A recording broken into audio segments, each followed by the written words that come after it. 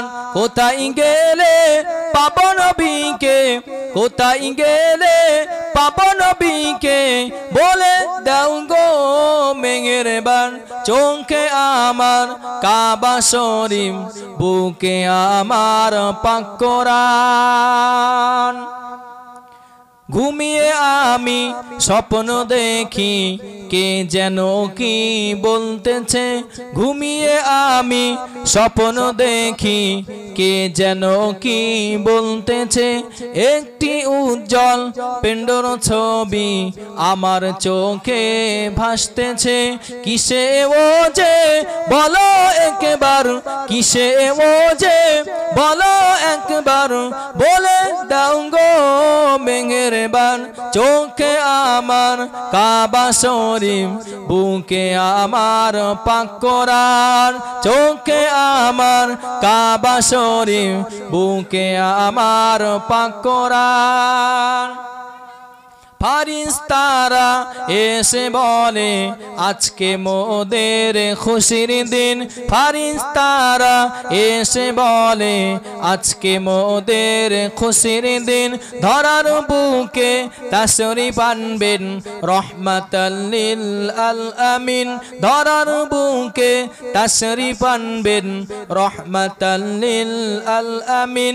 কিসে ও যে বলো একবার, কিসে ও যে বলো একবার, বলে দাও গো মেহেরবান।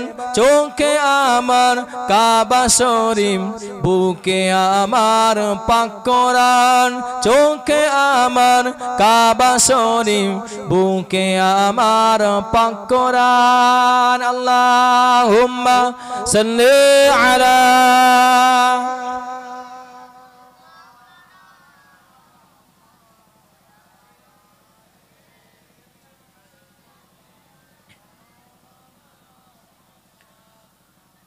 কলমা দেখে লা ইলাহা ইল্লাল্লাহ।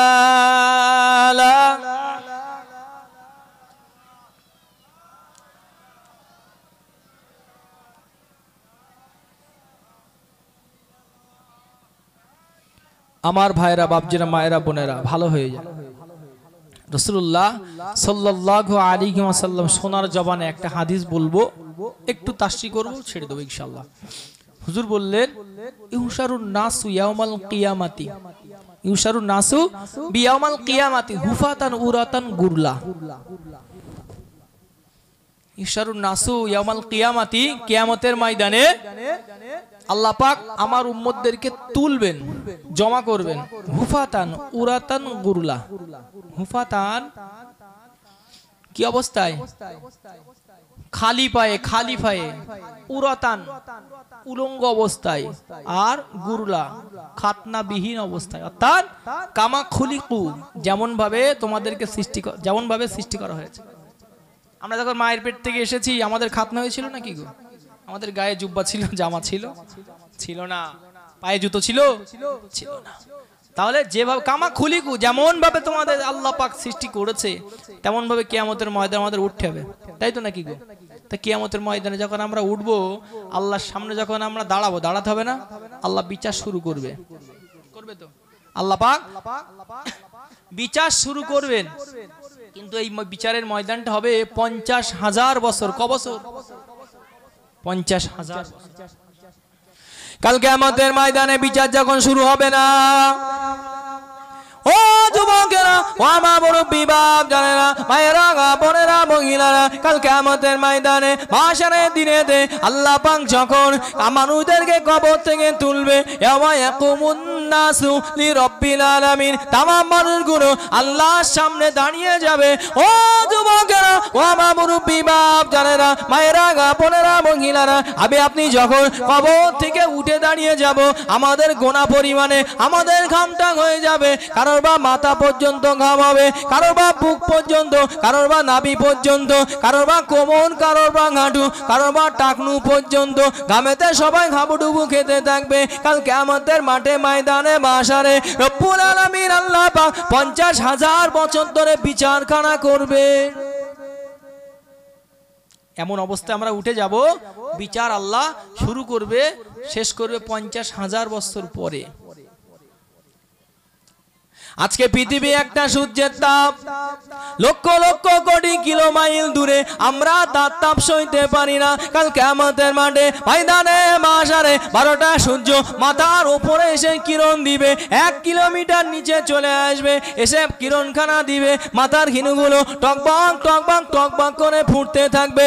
ও যুবকেরা, ও আমার মুরব্বী বাপ জানেরা, মায়েরা গা বোনেরা মহিলারা, আল্লাহ পাক বিচার শুরু করবে না, আল্লাহ পাক বিচার শুরু করবে না। আমরা অস্থির হয়ে যাব, আমরা বলতে থাকবো ও রব্বি আল্লাহ পাক জান্নাত যাব কি জাহান্নামে যাব সেটা পরের কথা। ময়দানে মাশারে এত কঠিন আযাব আমরা আর সইতে পারি না, আমরা আর সহ্য করতে পারি না। আপনি বিচার করা শুরু করে দিন, আল্লাহ পাক বিচার শুরু করবে না। আমরা সকলে দৌড়ে দৌড়ে দৌড়ে দৌড়ে আদি পিতা হযরত আদম আলাইহিস সালামের কাছে চলে যাব। আবাজান আল্লাহকে একটু বলে দিন বিচারটা শুরু করতে। আদম নবী সুপারিশ করবে না, আমরা ইব্রাহিম নবীর কাছে চলে আসবো, আমাদের হয়ে সুপারিশ করুন। তিনি কোনো সুপারিশ করবে না। আমরা নূহ নবীর কাছে চলে আসবো, তিনি আমাদের কোনো সুপারিশ করবে না। আমরা মুসা নবী, ঈসা নবী, এমন করে করে সকল নবীর কাছে ঘুরতে থাকবো। ও যুবকেরা, ও আমার মুরব্বী বাপ জানেরা, মায়েরা গা বোনেরা মহিলারা, শেষ জামানার নবী, আখেরি নবী, শেষ নবী জনাবে মুহাম্মদুর রাসূলুল্লাহ সাল্লাল্লাহু আলাইহি ওয়াসাল্লাম। আল্লাহ পাকের আরশ আজিমের নিচে মাকামে মাহমুদ বলে একটি জায়গা আছে। আল্লাহ নবী যে জায়গাতে আমার আপনার জন্য সিজদায় পড়ে যার যার কাঁদবে, ও রব্বি আল্লাহ পাক আল্লাহর কাছে দোয়া চাইবে, ও রব্বি আল্লাহ পাক আপনি বিচারটা শুরু করে দিন, আমার উম্মতের বিচার করা শুরু করে দিন। আল্লাহ পাক ডাক দেবেন, আল্লাহ পাক ডেকে নেবেন, ও হাবিবে পেয়ারা সাল্লাল্লাহু আলাইহি ওয়াসাল্লাম আপনার মাথাটা তুলুন, আপনার মাথাখানা উঁচু করুন, আপনার কান্না আমি আল্লাহ সইতে পারি না, আমি আল্লাহ পাক সহ্য করতে পারি না। আপনার কি চাওয়ার আছে আমি আল্লাহ আমার কাছে বলুন। আল্লাহ নবী জানিয়ে দেবেন, ও রব্বি আল্লাহ পাক আলিকুল্লি নাবিয়িন মুস্তাজাবুদ দাওয়া, আলিকুল্লি নাবিয়িন মুস্তাজাবুদ দাওয়া। ও রব্বি আল্লাহ পাক যুগে যুগে যত নবী রাসূল আপনি পাঠিয়েছেন প্রত্যেককে একটা করে মুস্তাজাবুদ দাওয়া দান করেছেন। কেউ যখন বিপদে পড়েছে, কেউ যখন মুসিবতে পড়েছে, তার দোয়াটাকে কাজে লাগিয়েছে। আল্লাহ পাক দুনিয়া জমিনে আমি নবী যত বিপদে পড়েছি, আমি নবী যত মুসিবতে পড়েছি, আমার মুস্তাজাবুদ দোয়াটা কাজে লাগায় না। ও রব্বি আল্লাহ পাক আজকের দিনে আমার মুস্তাজাবুদ দোয়া দিয়ে আপনার কাছে দোয়া চাই। আল্লাহ পাক এই কঠিন ময়দানে মাশারের দিনে বিচারটা 50,000 বছর হবে, মাথার হিনুগুলো টকবক টকবক করে ফুটতে থাকবে। ও রব্বি আল্লাহ পাক আমি রাসূলুল্লাহর মনের আশা, আমি রাসূলুল্লাহর মনের চাওয়া, এতটা উম্মতের মধ্যে আমার উম্মতের বিচারটা আপনি আগে শুরু করুন। জোরে বলুন সুবহান, আর একটু জোরে বলুন সুবহানাল্লাহ। কিয়ামতের ময়দানে এত কঠিন জায়গা, সেখানে কি হবে? আল্লাহ নবী মুস্তাজাবুদ দাওয়াটা আমাদের জন্য রেখে দিয়েছে। আল্লাহ পাকের আরশ আজিমের নিচে মাকামে মাহমুদ বলে একটা জায়গা আছে, সেখানে বিশ্বনবী সিজদায় পড়ে কাঁদবে। আমরা তখন নবীর কাছে গিয়েছি, এখনো গিয়েছি, আদম থেকে ঈসা পর্যন্ত এসেছে, এখন আমাদের নবীর কাছে যাইনি বলো। আমরা আমাদের নবীর কাছে যাওয়ার বলবো কি তার আগের থেকে রাসূলুল্লাহ মাকামে মাহমুদে সিজদায় পড়ে আমার আপনার জন্য কাঁদবে। সেই নবীর জন্য কি করেছি বলেন তো? কিছু করতে পেরেছে আমরা? হ্যাঁ, কিছু করতে পারে। চিন্তা করুন, সেই নবী না চাইতে আমরা নবিসুল্লাহর উম্মত হয়েছি, আবার সেই নবী নবীর কাছে চাইবো না, যাইবো না, তার আগে বিশ্বনবী সিজদায় পড়ে আমাদের সাথে কাঁদবে। সেই নবী আল্লাহ পাক ডাক দিয়ে নেবেন, ও হাবিবে পেয়ারা আপনার মাথাটা তুলুন, আপনার মাথাটা উঁচু করুন, আপনার কি চাওয়ার আছে আমার কাছে বলুন। আল্লাহ নবী চেয়ে নেবেন, আল্লাহ পাক কবুল করে নেবে, আল্লাহ পাক জানিয়ে দেবে, ও হাবিবে পেয়ারা সাল্লাল্লাহু আলাইহি ওয়াসাল্লাম আপনার মাথাটা উঁচু করুন, আপনার মাথাটা তুলুন, আপনার উম্মতের কাতারটাকে আলাদা করে দিন। আল্লাহ নবী তিনি তার উম্মতের কাতারকে আলাদা করবেন, আল্লাহ নবী তিনি তার উম্মতের কাতারটা আলাদা করবে। ও যুবকেরা, ও আমার মুরব্বী বাপ জানেরা, মায়েরা, বোনেরা, মহিলারা, ময়দানে মাশারের দিনে উম্মতে মুহাম্মাদির কাতারটা যখন আলাদা হয়ে যাবে, আল্লাহ নবী কাতারের একদিক থেকে আরেক দিকে, এক মাথা থেকে আরেক মাথা টুকটুক টুকটুক করে ঘুরতে থাকবে। আল্লাহ নবী জানিয়ে দেবে নাসিতু কামা নাসিতা, নাসিতু কামা নাসিতা। আল্লাহ নবী তিনি তার কিছু উম্মতানিকে জানিয়ে দেবে নাসিতু কামা নাসিতা, সরে যাও সরে যাও, আমি আমার উম্মতের কাতার থেকে বাইরে চলে যাও। দুনিয়ার জমিনে আমি নবীকে ভুলে গিয়েছিলে, আজকের দিনে আমি নবীও তোমাকে ভুলে গেলাম। ও যুবকেরা, ও আমার মুরব্বী বাপ জানেরা, মায়েরা, বোনেরা, মহিলারা, এইবার আপনি আমাকে বলুন কোন নবীর উম্মতের কাতারে গিয়ে দাঁড়াবেন? বিশ্বনবী যদি তার উম্মতের কাতার থেকে আমাকে আপনাকে বাতিল করে দেয়, নাসিতু কামা নাসিতা, দুনিয়ার জমিনে আমি নবীকে যেমন তুমি ভুলেছিলে, আজকের দিনে আমি নবীও তোমাকে ভুলে গেলাম। এবার বলেন বিশ্বনবী যদি কি করে আমাদেরকে ভুলে গিয়ে তার কাতার থেকে বাহির করে দেয়, কোন নবীর উম্মতের কাতারে দাঁড়াবে বলুন তো? কোন নবীর উম্মতের কাতারে গিয়ে আমরা দাঁড়াতে পারবো? আমরা পারবো না। তাহলে যদি সেই নবীর উম্মতের কাতারে আমরা দাঁড়াতে চাই, তাহলে আমাদের সেরকম আমল করতে হবে না? হবে না? হবে না? এবার বলুন, সবাই তো বলছেন হ্যাঁ করতে হবে, কি করেছেন বলেন? দুনিয়ার জমিনে এই এত বছর ধরে কি করেছেন বলেন? সে নবীকে কতটা মানলেন, সেই রসুলকে কতটা নিজের জীবনে অনুসরণ করলেন, বাস্তবায়িত করলেন বলেন? পেরেছেন? কথা বলে না, পেরেছেন? একটু আগে জিজ্ঞেস করলাম মহব্বত করতে হবে, মানতে হবে, বললেন হ্যাঁ। আবার জিজ্ঞেস করছি কতটা করেছেন, করেছেন? তো সেটাও বলছেন না। দেখেন আপনারা নিজেই প্রশ্ন করছেন নিজের বিবেকের কাছে, নিজেরাই অ্যানসার দিচ্ছেন যে না, যেভাবে মানার দরকার মানতে পারেনি। এবার বলেন তাই যদি হয় তাহলে কিয়ামতের ময়দানে বিশ্বনবীর কাতারে থাকবো আমরা, না বাইরে যাব? বাইরে। যদি বাইরে যায় তো আমাদের উপায় কি হবে? কি হবে? জাহান্নাম। কারণ বিশ্বনবীর সুপারিশ ব্যতীত একটা উম্মত আল্লাহ জান্নাত পাবে না, আল্লাহ জান্নাত পাবে না। তাহলে যদি আমরা আল্লাহ জান্নাতে যেতে চাই আর বিশ্বনবীর সুপারিশ আমাদের মতো হতভাগা গুনাহগারদের নসিবে যদি আমরা চাই, তাহলে আমাদের কি করতে হবে? কিছু হলো আমাদের এই ফিতনা ফাসাদের যুগে, এই কষ্টের সময় আমাদেরকে কি করতে হবে? মানতে হবে। তাই যদি হয় তাহলে কিয়ামতের ময়দানে রাসূলুল্লাহর সুপারিশ পাওয়া সম্ভব। আর নবীর সুপারিশ পেলে তবে জান্নাত, তার আগে নয়। দরুদ শরীফ আল্লাহুম্মা সাল্লি আলা। কোথায় গেল?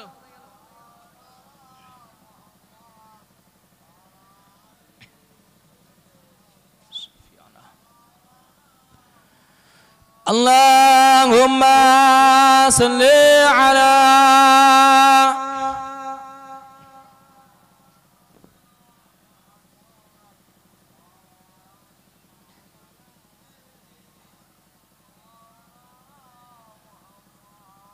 আমার ভাবজিরা, মায়েরা, বোনেরা, ভালো হয়ে যান, পরিবর্তন হয়ে যান।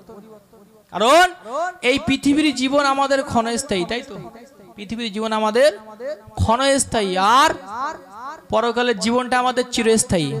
এই পৃথিবীর জমিনে ক্ষণস্থায়ী, হয়তো 60-70 বছর বাঁচবো, এর জন্য আমাদের এত চিন্তা, তাই না? জি। আর যে পরকালে আমরা সারা জীবন থাকবো, সেইটা নিয়ে আমরা চিন্তা করি? আমরা চিন্তা করি না। যদি আমরা পরকাল নিয়ে একটু চিন্তা করতাম তাহলে আমাদের জীবন এমন চলতো না। চলতো না। আজকে সমাজে আপনি দেখুন, মিথ্যা যেমন ছড়িয়ে পড়েছে, আজকে সমাজে পর্দার কোনো বালাই নাই আমাদের কাছে। আছে? পর্দা নাই। আপনি যেদিকে তাকাবেন গোনা আর গোনা, যেদিকেই আপনি দেখবেন, কোন দিকে আপনার দৃষ্টি দেবেন বলেন? এ দোষ কাদের? এ দোষ কাদের? আমাদের দোষ। আমরা যারা গার্জিয়ানশিপে আছি এখানে, এ দোষ আমাদের। কারণ আমরা সকলেই জানি দায়ুসু লা ইয়াদখুলুল জান্নাত, দায়ুস ব্যক্তি কখনো আল্লাহর জান্নাতে প্রবেশ করতে পারবে না। আর এই দায়ুস ব্যক্তি হলো চারজন। একটা মেয়ে বিয়ের আগে তার বাপের বাড়িতে তার বাপ আর তার বড় ভাই, আর বিয়ের পরে তার স্বামী আর তার বড় ছেলে, এই চারজন ব্যক্তি দায়ুস ব্যক্তি। কি বলে? কথা শুনছেন তো নাকি? দায়ুস ব্যক্তি কজন বললাম? একটা মেয়ে বিয়ের আগে তার বাপের বাড়িতে তার বাপ আর তার বড় ভাই, আর বিয়ের পরে স্বামীর সংসারে এসে তার স্বামী আর তার বড় ছেলে, এই 4টে ব্যক্তি ডাইভোর্সের খাতায় পড়বে। যদি কোনো মহিলা, এবার আপনি সব মহিলার ক্ষেত্রে ফিট করেন এই কথাটা, যদি কোনো মহিলা বেপর্দায় চলে, এর ভাগের অংশীদার ওই 4টে ব্যক্তিকে নিতে হবে, সমান মাপে নিতে হবে। কারণ বিয়ের আগে যদি বাপ বা বড় ভাই যদি সন্তানকে, বোনকে যদি ট্যাকেল দিতে পারে, সেইভাবে জীবন গড়তে পারে, তাহলে স্বামীর বাড়িতে এসে তাদের জীবনটা সহজ হয়ে যাবে, তাই তো? আর যদি বিয়ের আগে যদি বাপ বা বড় ছেলে নিজের বোনকে, নিজের সন্তানকে যদি মানুষ করতে না পারে, পর্দায় পুশিদায় রাখতে না পারে, তাহলে ওই মেয়েটা বিয়ের পরে কম ভোগা ভুগবে স্বামীর কাছে। বলেন কি হবে? বলেন আমরা সারা জীবন কি করছি বলেন? এমনি তো কিছু করতে পারি নাই। যদি আমি আপনাদের কাছে যদি রাস্তাগুলো যদি একটা একটা করে ধরে দিই, একটা করে, তাহলে প্রত্যেকটা রাস্তায় আমরা ধরা খেয়ে যাবো। প্রত্যেকটা রাস্তায় আমরা যত একটা ভালো কাজ করছি, ওই ভালো কাজের রাস্তা দিয়ে হাঁটবো, শেষ মাথায় যেতে পারবো না, ধরা খেয়ে যাবো। এর ভিতরে কোনো না কোনো একটা খারাপ ঢুকে আছে। আমি আগেই বলেছি আহসানু আমালা, আল্লাহ বললেন সুন্দর আমল করো। নিজের জীবনগুলো কি করো, সব কিছুকে দেখভাল করার পরে সীমিত আমল করো, সীমিত। দেখবেন আমরা সমাজে এত মানুষ আছি, আমরা নামাজ পড়ছি, মুখে দাড়ি রেখেছি, মাথায় টুপি দিই না, অথচ আমি আমার বিবিকে পর্দায় রাখতে পারিনি, এমন নাই? কথা বলে না। সবার জন্য, শুধু আমার জন্য নয়, আপনার জন্য নয়, শরিয়াত সবার জন্য। কারণ শরিয়াতের হুকুমে আমি আপনি চলবো, আমার হুকুমে কিন্তু শরিয়াত চলবে না। বলো, শরিয়াতের হুকুমে আমাকে আপনাকে চলতে হবে। চিন্তা করুন, সারা জীবন অত্যন্ত কষ্ট করে একটু আমল করছেন, আর যদি আপনার সন্তানের কারণে, আপনার বিবির কারণে যদি আপনার সেই আমলটা নষ্ট হয়ে যায়, তা কোনো লাভ হবে বলেন? কাদের জন্য দুনিয়ায় কি করছেন বলেন তো? কাদের জন্য কি করছেন? আল্লাহ তো কোরআনেই বলেছে, সন্তান, বিবি ফিতনা। কি এগুলো ফিতনা, এরাই তোমার জন্য কিন্তু জাহান্নামের কারণ হবে। আর জাহান্নামের আগুন কেমন, কেমন? আল্লাহ নবী মদিনা মসজিদে সাহাবাদের কোলে ওয়াজ করেন, ও যুবকেরা, ও আমার মুরব্বি বাপ জানেরা, মায়েরা, বোনেরা, মহিলারা, আল্লাহ নবী মদিনা শরীফে মসজিদে সাহাবাদের কোলে ওয়াজ করে, আল্লাহ নবী সাহাবাদের কোলে বয়ান করে। আল্লাহ নবী জানতে চাইলে, আল্লাহ নবী সাহাবাদের কাছে শুনতে চাইলে, ও বাবা সাহাবারা, এখন একটা আওয়াজ হলো, তোমাদের কানে কি আওয়াজটা পৌঁছেছে? আল্লাহ নবী সাহাবারা জানতে চাইলে, ইয়া রাসূলুল্লাহ, হাবিবাল্লাহ, আওয়াজটা আমরা শুনেছি, আওয়াজটা আমাদের কানে পৌঁছেছে, ইয়া রাসূলুল্লাহ, হাবিবাল্লাহ, তবে কিসের আওয়াজ আমরা সেটা জানি না, আমরা সেটা বলতে পারবো না। ও যুবকেরা, ও আমার মুরব্বি বাপ জানেরা, মায়েরা, বোনেরা, মহিলারা, আল্লাহ নবী জানিয়ে দিলেন, আল্লাহ নবী শুনিয়ে দিলেন, ও বাবা সাহাবারা, আল্লাহ পাক এখান থেকে 70 বছর আগে জাহান্নামের মুখ থেকে একটা পাথর ছেড়ে দিয়েছিল। আল্লাহ পাক 70 বছর আগে জাহান্নামের মুখ থেকে একটা পাথর ছেড়ে দিয়েছিল। 70 বছর পরে সেই পাথরটা গড়িয়ে জাহান্নামের তলায় গিয়ে পড়েছে। সেই পাথরটা জাহান্নামের তলায় পড়ার আওয়াজ তোমরা শুনলে, তাহলে 70 বছর পর সেই পাথরটা পড়ছে। আপনি যদি 200 ফিট কি 400 ফুট উঁচু থেকে আপনি গাছে উঠে হাত ছেড়ে দেন, নিচে পড়তে কতক্ষণ সময় লাগবে? একটু রেসপেক্ট, কথা বলে কতক্ষণ সময় লাগবে? 2-5-7 সেকেন্ড, তাই তো নাকি? 2-5-7 সেকেন্ড সময় আপনার লাগবে অত উঁচু থেকে পড়তে। আর যেটা 70 বছর ধরে গড়িয়ে পড়ছে, তার জাহান্নাম কতটা ডিপ, কতটা? আল্লাহ নবী সাহাবাদের জানিয়ে দিলেন, ও বাবা সাহাবারা, জাহান্নামকে যদি সুই দিয়ে ছিদ্র করে দেওয়া হয়, জাহান্নামকে যদি সুই দিয়ে ছিদ্র করে দেওয়া হয়, সেখান থেকে যদি জাহান্নামের আগুনের তাপটা দুনিয়ার জমিনে আছে, কিয়ামত পর্যন্ত দুনিয়ার জমিনে সবুজ গাছপালা জন্ম নেবে না। চিন্তা করেন, জাহান্নামের আগুন আসবে না, কিন্তু তো কতটা ছিদ্র? ওই মা বোনের বাড়িতে ক্যাতা সেলাই করে না, ওই ক্যাতা সেলাই করা সুই ভীষণ মোটা নাকি? একদম সীমিত সরু। যদি ওই রকম সুই দিয়ে যদি জাহান্নামকে ছিদ্র করে দেওয়া হয়, আর সেখান থেকে যদি জাহান্নামের আগুনের তাপ, আগুন নয় তাপ যদি দুনিয়ার জমিনে আসে, কিয়ামত পর্যন্ত কি হবে না? সবুজ গাছপালা দুনিয়ায় জন্ম নেবে না। জাহান্নাম কত কঠিন চিন্তা করুন। আল্লাহ পাক 70 বছর জাহান্নামের আগুনকে জ্বালিয়েছে, জ্বালানোর পরে জাহান্নামের আগুনের রং হয়েছে সাদা। আবার 70 বছর আল্লাহ পাক জাহান্নামের আগুনকে জ্বালিয়েছেন, জ্বালানোর পরে জাহান্নামের আগুনের রং হয়েছে লাল। আবার 70 বছর আল্লাহ পাক জাহান্নামের আগুনকে জ্বালিয়েছে, জ্বালানোর পরে জাহান্নামের আগুনের রং হয়েছে কালো। চিন্তা করুন, সেই কালো। দেখবেন মায়েরা বাড়িতে যখন ভাত রান্না করে, ভাত ফোটে না, একটা ভাত আর একটা ভাতের সঙ্গে টাচ খায়, খায় না? খায় না। জাহান্নামের কালো আগুনের সমুদ্রে যখন জাহান্নামীদেরকে নিক্ষেপ করে দেওয়া হবে, জাহান্নামের হাবুডুবু খাবে, অন্ধকার কালো, তো একে অপরে কি করবে, বাদানে সব টাচ খাবে, কিন্তু কেউ কারোর দেখতে পাবে না। এত কঠিন জায়গা। সাবধান হয়ে যান, সতর্ক হয়ে যান। যারা এখনো বেপরদায় ঘুরছেন, অনুরোধ করব